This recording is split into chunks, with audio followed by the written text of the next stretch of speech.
இப்போ வந்துட்டு வத்தல் எப்படி பண்ணுறதுன்னு பார்க்கலாம். ஜவ்வரிசியை வந்துட்டு சுடு தண்ணியில் ஒரு 15 நிமிஷம் ஊற வச்சுக்கணும்.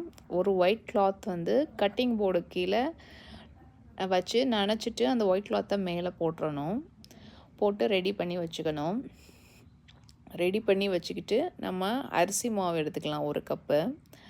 அந்த அரிசி மாவை வந்துட்டு சுடு தண்ணியில் கொஞ்சம் கொஞ்சமாக போட்டு ஃபோக் ஸ்பூனில் கூட வந்து நம்ம வச்சு வந்து நல்லா வந்து கிண்டி விட்டுக்கிட்டே இருக்கணும். கட்டி வராமல் வந்து கிண்டணும். ஸோ கொஞ்சம் கொஞ்சமாக அரிசி மாவு போடணும், அது கிளறணும். அந்த ஃப்ரீக்குவன்சிலேயே நம்ம வந்து கிளறிக்கிட்டே இருக்கணும், கட்டி வரக்கூடாது. அதுக்கப்புறம் கொஞ்சம் திக்னஸ் வர ஆரம்பிக்கும் பொழுது நமக்கு என்ன ஃப்ளேவர் வேணுமோ அதுக்கு உண்டான இன்க்ரீடியன்ஸை ஆட் பண்ணிக்கலாம். நான் வந்துட்டு இன்றைக்கி அந்த ஜவ்வரிசியை வந்து ஆட் பண்ணிக்கிட்டேன். அந்த ஊற வச்ச ஜவ்வரிசியை வந்து ஆட் பண்ணிக்கிட்டேன். அதுக்கப்புறம் தேவையான அளவு உப்பு, அதுக்கப்புறம் வந்துட்டு காஞ்ச மிளகா தூள் ஆட் பண்ணிக்கலாம், இல்லை பச்சை மிளகா வந்து அரைச்சி போட்டுக்கலாம். நமக்கு என்ன ஃப்ளேவர் வேணுமோ அதில் வந்து ஆட் பண்ணிக்கலாம். நான் ஜீரகத்தூள் கொஞ்சம் சேர்த்தேன். அதுக்கப்புறம் வந்து தனி மிளகாத்தூள் அதை வந்து காரத்துக்கு வந்து சேர்த்துக்கிட்டேன். ஆனால் நமக்கு என்ன ஃப்ளேவர் பிடிக்குதோ அந்த ஃப்ளேவர் வந்து நம்ம இந்த வத்தல் வந்து செய்யும் போது வந்து நம்ம வந்து ஆட் பண்ணிக்கலாம். ஆட் பண்ணிக்கிட்டு நல்லா வந்து கிளறிடணும். கிளறிட்டு இந்த திக்னஸ் வந்து ஒரு பசை மாதிரி உள்ள திக்னஸ்க்கு வந்து வந்துடணும்.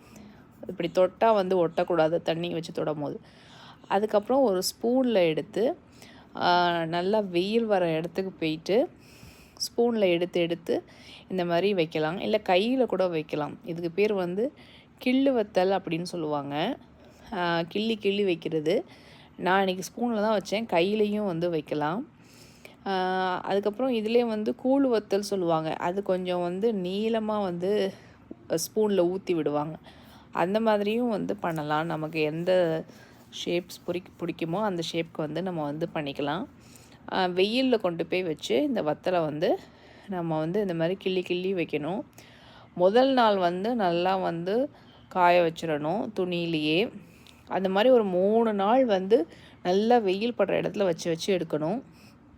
எடுத்த பிறகு அந்த துணியிலேருந்து லைட்டாக தண்ணி தெளித்து அந்த வத்தலை வந்து எடுத்துட்டு அதுக்கப்புறம் அதை திருப்பி போட்டு தட்டிலையோ இல்லை வந்து சொலகுலையோ வச்சு நம்ம திருப்பி காய வச்சுக்கலாம். திருப்பி காய வச்சுக்கிட்டு நம்ம வந்துட்டு நல்லா சுருளை காஞ்ச உடனே எடுத்து நல்லா ஏர்டைட் கண்டெய்னரில் க்ளோஸ் பண்ணி வச்சுக்கிட்டா நமக்கு தேவையான டைம் வந்து வத்தல் எடுத்து பொரிச்சிக்கலாம். நன்றி.